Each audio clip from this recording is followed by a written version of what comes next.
Hi guys, welcome back to my channel. तो आज मैं आप सबके साथ कुछ ऐसे टिप्स लेकर आई हूँ जो कुछ किचन के टिप्स हैं और कुछ हेल्थ से जुड़े कुछ टिप्स हैं। तो वीडियो को पूरा ज़रूर देखिएगा। अगर वीडियो पसंद आए तो लाइक कर दीजिएगा और ज़्यादा से ज़्यादा दोस्तों के साथ शेयर कर दीजिएगा। तो मेरा पहला टिप्स यहाँ पर घी को लेकर है। तो देखिए अभी सर्दी का मौसम है तो घी क्या होता है, इस तरह से जम जाता है। तो यहाँ पर देखिए मेरा घी लगभग ख़त्म हो गया, ये थोड़ा सा बच गया। अगर घी भरा हुआ रहता तो हम चम्मच वगैरह से भी किसी तरह से निकाल लेते हैं, लेकिन लास्ट में अगर थोड़ा सा बच जाए तो ये चम्मच से भी नहीं निकलता है, क्योंकि लास्ट में थोड़ा सा रहने के कारण चम्मच में आता ही नहीं है घी। तो ये धूप वगैरह भी नहीं निकल रहा है, ताकि हम इसको धूप में दे देंगे तो ये पिघल जाएगा। तो यहाँ पर हमने लिए हैं 2 सिक्के, और सिक्के को हम अच्छी तरह से धो लिए हैं। और धोने के बाद हम इस तरह से चिमटा से पकड़ेंगे और इसको क्या करेंगे, गैस पर गर्म करेंगे। सिक्के को थोड़ा सा ज़्यादा गर्म करिएगा। गर्म होने के बाद हम इसको देखिए गैस को बंद कर दिए हैं और इसके अंदर हम क्या करेंगे, डाल देंगे। डालने के बाद हम इसको 1 मिनट के लिए इस तरह से छोड़ देंगे, इसको ढक्कन को लगाकर। उसके बाद ये देखिए घी है जो, ये देखिए लगभग पिघल गया। आप लोग को दिखाते हैं, ये देखिए थोड़ा बहुत बच गया। तो ये भी धीरे धीरे करके क्या होगा, ये अच्छे से पिघल जाएगा। और ये देखिए लगभग पिघल गया है। तो इस तरह के ठंड के मौसम में जब भी आपको यूज करना है तो आप इस तरह से सिक्के गर्म करके इसको डाल दीजिए। तो ये क्या होंगे, अच्छे से बिल्कुल पिघल जाएगा। मेरा अगला टिप्स है यहाँ पर कब्जियत को लेकर और गैस को लेकर है। तो देखिए जिनको ज़्यादा कब्जियत बन रहा है, गैस बन रहा है, उनको ठीक नहीं हो रहा है, दवा भी खा रहे हैं तब भी ठीक नहीं हो रहा है, तो उनके लिए ये टिप्स काफ़ी रामबाण है। तो यहाँ पर आप क्या कीजिए, 1 गिलास या 2 गिलास गुनगुना पानी ले लीजिएगा और इसमें आप क्या कीजिएगा, नमक डाल दीजिए। अपने स्वाद के अनुसार नमक डाल दीजिएगा। और हमें यहाँ थोड़ा सा आधा नींबू डालना है। अगर पानी थोड़ा सा आप 2-3 गिलास बना रहे हैं तो आप आधा नींबू से ज़्यादा डालिएगा। और इस तरह से हमें क्या करना है, मिला देना है। जब ये अच्छे से मिल जाएगा तो उसके बाद हमें पीना है। तो पीना कब है, जब हम सुबह सुबह उठते हैं, खाली पेट रहते हैं, तो सुबह सुबह हर रोज़ हमें ये पानी को पीना है। उसके बाद आपको देखिए जितने भी कब्जियत हैं, गैस है, आप लोग को 1-2 दिन में ही आप लोग को पता चल जाएगा और ये धीरे धीरे ठीक भी हो जाएगा बहुत आसानी से। तो मेरा अगला टिप है यहाँ पर लंच बॉक्स को लेकर। तो देखिए कई लोग ऑफिस जाते हैं या तो बच्चे स्कूल जाते हैं तो हम लंच देते ही हैं, साथ में हम इस तरह का चम्मच देते हैं। लेकिन इस तरह का चम्मच रहता है तो हम इस तरह से लंच में तो आसानी से दे देते हैं, लेकिन कई बार क्या होता है, हमारे पास इस तरह का चम्मच नहीं होता है। तो हम क्या करते हैं, इस तरह से बड़े वाले चम्मच दे देते हैं। और ये बड़े वाले चम्मच लंच में आते नहीं हैं, तो हम क्या करते हैं, डायरेक्ट इसी तरह से हम ऊपर में रख कर बच्चे को दे देते हैं। तो इसमें क्या होता है, बहुत सारा गंदगी रहता है बैग में, तो वो क्या आता है, चम्मच में आ जाता है और बच्चे वगैरह धोते नहीं, डायरेक्ट इसी तरह से खाने लगते हैं। तो आप जब भी बच्चे हो या तो बड़े हों, जब भी आप उनको लंच दे रहे हैं और इस तरह से आप चम्मच दे रहे हैं, तो आप क्या कीजिए, इस तरह से सिल्वर कॉइल लगा कर ही दीजिए। इससे क्या होता है, काफ़ी सेफ रहता है और इसमें कोई गंदगी वगैरह भी नहीं जाती। उसके बाद हमें रबड़ बैंड लगा देना है, ताकि ये चम्मच है जो इधर उधर गिरे नहीं। और जब भी ये बड़े हो या तो बच्चे को लंच दे रहे हैं तो आप इसी तरह से लंच को दीजिएगा, तो ये काफ़ी सुरक्षित रहेंगे। मेरा अगला टिप्स है यहाँ पर पीलर और चाकू को लेकर। तो देखिए हम कई बार ट्रैवल में जाते हैं तो चाकू और पीलर ले जाते हैं, क्योंकि साथ में बच्चे रहते हैं तो बच्चे का फल वगैरह हमें काट कर देना होता है। तो हम क्या करते हैं, चाकू हो या पीलर, हम क्या करते हैं, डायरेक्ट इस तरह से आप थैले में रख लेते हैं या तो पर्स में वगैरह, बैग में, जहाँ भी रखते हैं इस तरह से रख लेते हैं।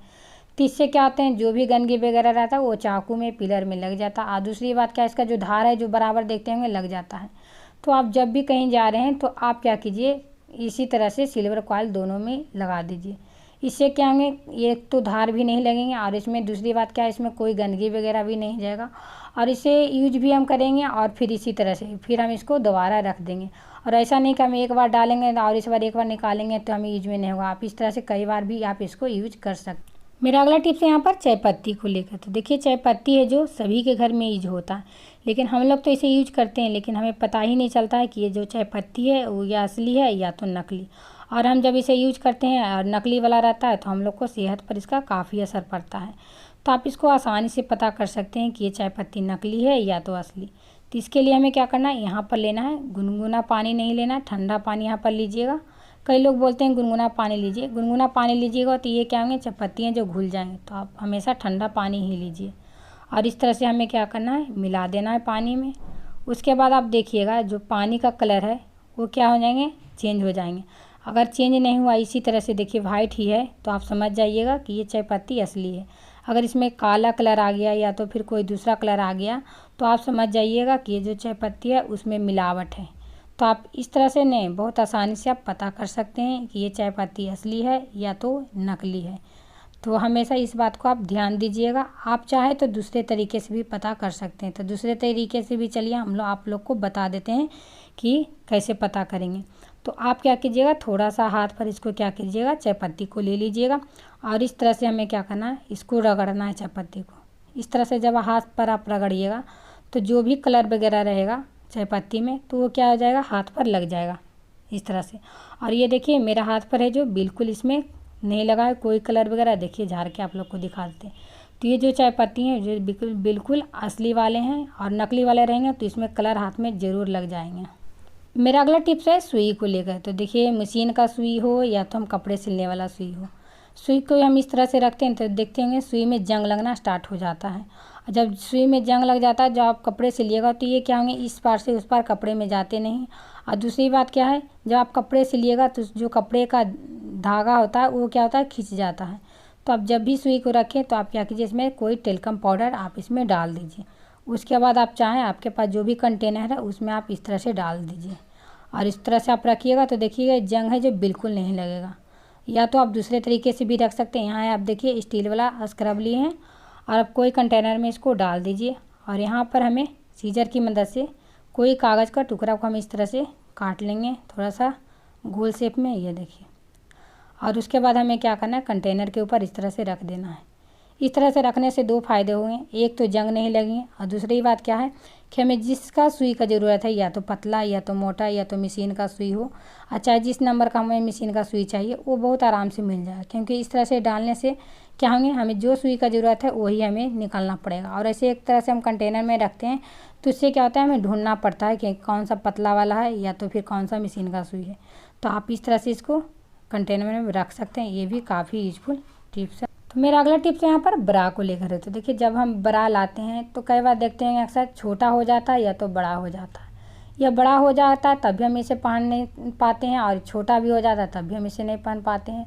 और क्या करते हैं, हम इसे रख देते हैं और ये रखे रखे जब पुराने हो जाते हैं तो हम इसे फेंक देते हैं। तो आपको अगर बड़ा भी हो रहा है छोटा भी हो रहा है तो हम आप लोग को दोनों तरीके बताएंगे। बहुत आसानी से आप इसे बड़ा भी कर सकते हैं और छोटा भी कर सकते हैं। तो पहले बड़ा हो रहा है तो आप क्या कीजिए, यहाँ पर साइड से आप क्या कीजिएगा, हल्का हल्का यहाँ पर सिलाई चला सकते हैं। आप सुई से भी सिल सकते हैं या तो फिर आप इसको हाथ से भी सिल सकते हैं। हमेशा एक बात का ध्यान दीजिएगा कि हमें जब भी इस तरह से मोड़ना है तो हमें थोड़ा थोड़ा ही मोड़ना है और दोनों साइड मोड़ना है। एक तरफ मोड़िएगा तो क्या होंगे, ये ख़राब हो जाएंगे। और इसी तरह से हमें दोनों साइड को इस तरह से हल्का सा मोड़ दीजिएगा। आप बराबर शेप में मोड़िएगा। अगर 1 इंच ढीला हो रहा है तो आप आधा आधा इंच दोनों तरफ मोड़िएगा। अगर आपके 2 इंच ढीले हो रहे हैं तो आप 1 इंच दोनों तरफ इस तरह से मोड़ दीजिएगा। अब बात यह आती है इलास्टिक की। जब इलास्टिक होता है तो ये बहुत जल्दी फैल जाता है, और जब फैल जाता है तो हम इसे फेंक देते हैं। तो आप इसको इस तरह से क्या कर सकते हैं, इसको छोटा कर सकते हैं। यहाँ पर से बिल्कुल छोटा मत करिएगा, यहाँ पर जब करिएगा तो बार बार खुल जाता है। तो आप इस तरह से यहाँ से काट कर भी छोटा कर सकते हैं, या तो आप उसी के ऊपर आप वहाँ पर सिलाई चला सकते हैं। तो इस तरह से आप ठीक कर सकते हैं। या तो आपको देखिए छोटा हो रहा है तो आप यहाँ से कट कर दीजिए, यहाँ पर आप मार्केट से लाकर दूसरा इलास्टिक लगाइए, या तो आप क्या कीजिए, कपड़े थोड़ा सा यहाँ पर जोड़ सकते हैं। तो आप इस तरह से बड़ा भी कर सकते हैं और छोटा भी कर सकते हैं। तो मैं वीडियो का यहीं पर एंड कर रही हूँ। तो मेरा वीडियो कैसा लगा कमेंट करके मुझे ज़रूर बताइएगा, और चैनल पर पहली बार आएँ तो सब्सक्राइब भी ज़रूर कर दीजिएगा, और ज़्यादा से ज़्यादा दोस्तों के साथ शेयर कर